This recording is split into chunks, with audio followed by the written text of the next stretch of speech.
Welcome to the Slop Farm. Enjoy the video.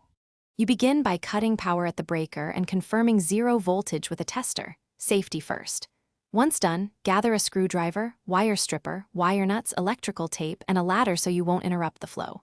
Make sure the sealing box is rated for fan weight and remove the old fixture if present. Next, identify the wires, usually black hot, white neutral, and green or bare ground. Now you're ready to mount the fan bracket to the sealing box. You assemble the fan components on the floor, then lift the motor to the mounted bracket with assistance. Once in place, stabilize it. Make the ground connection first, green to bare so chassis is safe. Then connect the neutral wires, white to white, and finally match hot leads, black or blue to the switched hot. Twist and secure every joint with a wire nut, then wrap with tape for vibration resistance. Once wiring is solid, attach the canopy, tighten mounting screws, and ensure the blades are aligned and balanced. You restore power at the breaker and test each fan speed, and if present the light kit, use the reverse switch to check rotation direction.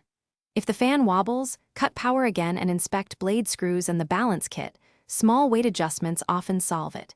If the fan won't power on, make sure the breaker is on, then recheck your wire joins and switch connections, looking for a loose wire nut or mispaired hot. Finally, make incremental fixes and test after each change to confirm success.